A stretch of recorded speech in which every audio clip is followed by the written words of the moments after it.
Pernah nggak sih ngerasa capek banget gara-gara terus-terusan dituntut buat menjalani hidup terbaik atau mencari jati diri? Nah, di sesi kali ini kita bakal bongkar satu ilusi besar.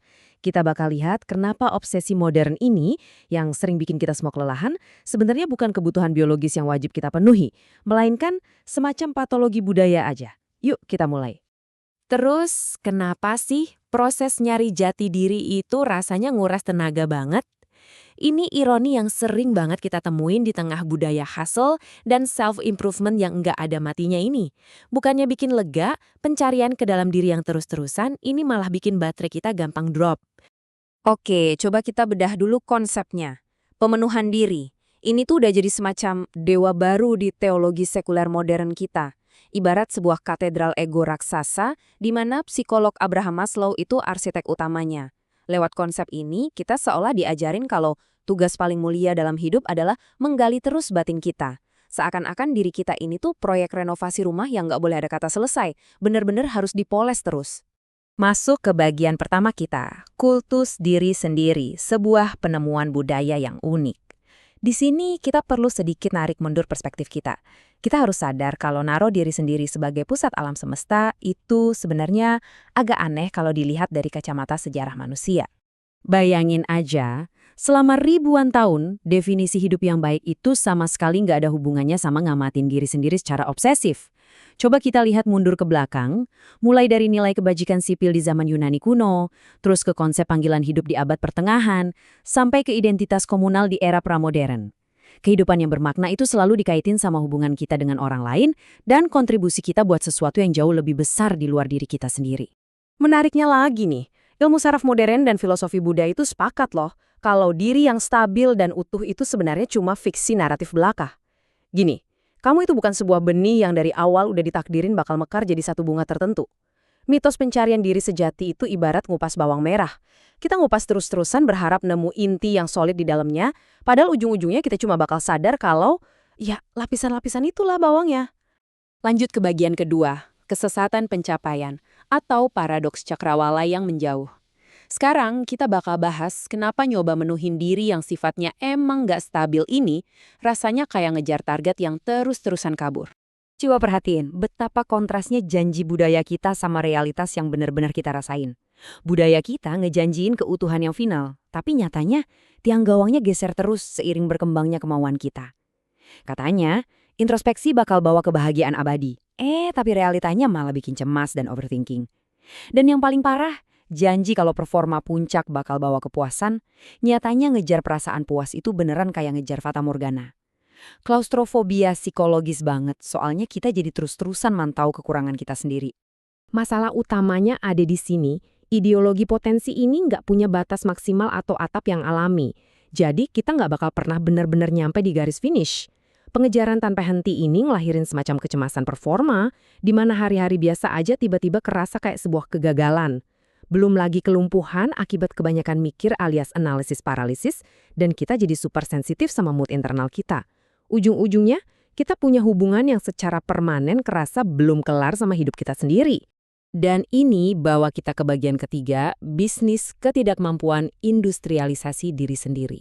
Ada satu rahasia krusial yang harus banget kita sadari di sini. Perasaan gak pernah cukup yang sering kamu rasain itu sebenarnya bukan cacat sistem loh. Itu justru mesin utama penggerak sebuah bisnis raksasa global. Sadar gak sih? Industri wellness, aplikasi mindfulness, sampai kompleks industri coaching pengembangan diri itu hidup dan mati dari siklus ini. Polanya gampang ditebak. Pertama, kamu dibikin sadar akan kekurangan di dalam dirimu. Terus kamu beli deh solusinya, entah itu buku atau tiket retreat.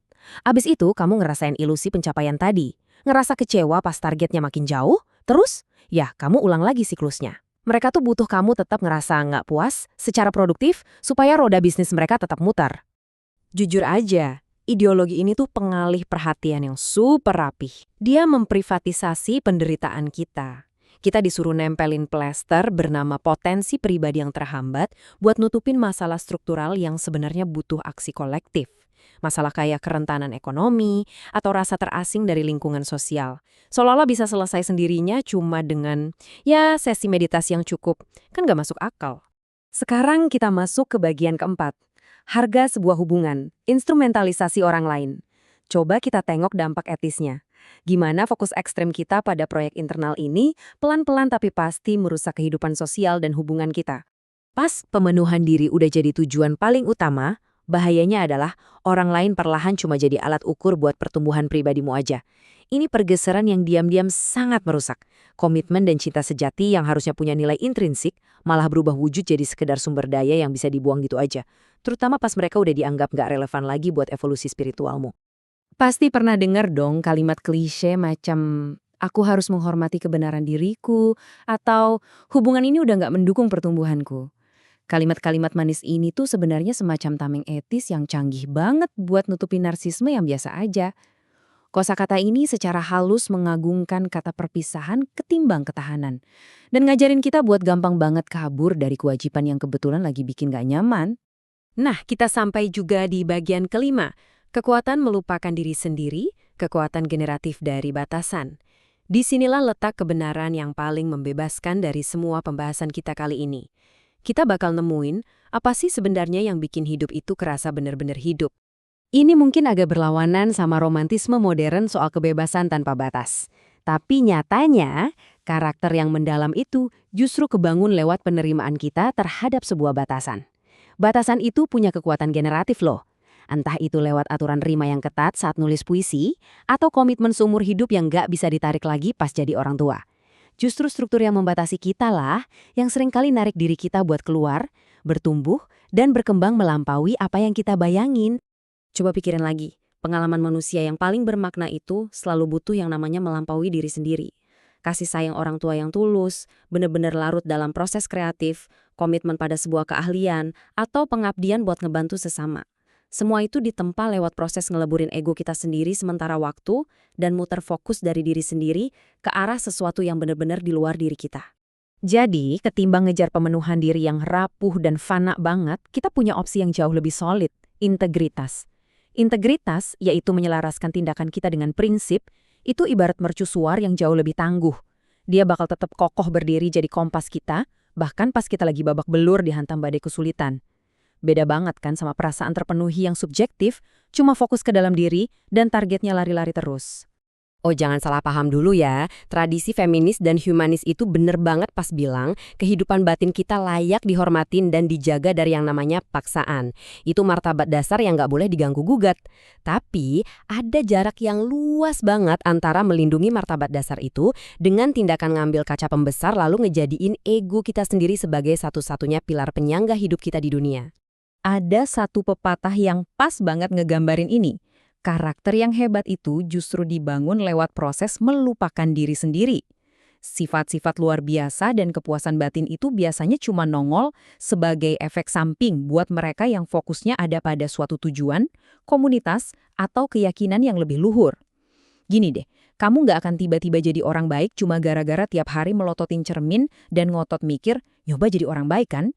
Mari kita tutup sesi kali ini dengan satu pertanyaan yang lumayan provokatif buat direnungin. Kalau kamu berani turun dari treadmill pencarian tanpa akhir ini, kebebasan macam apa yang bakal kamu temuin? Bayangin deh, kalau kamu berhenti terobsesi mencari jati diri, berapa banyak energi luar biasa yang bisa kamu alihin buat mulai ngebangun sesuatu. Sesuatu yang mungkin dampaknya bakal bertahan jauh lebih lama dari umurmu sendiri. Menarik buat dipikirin ya. Sampai jumpa di pembahasan kita berikutnya.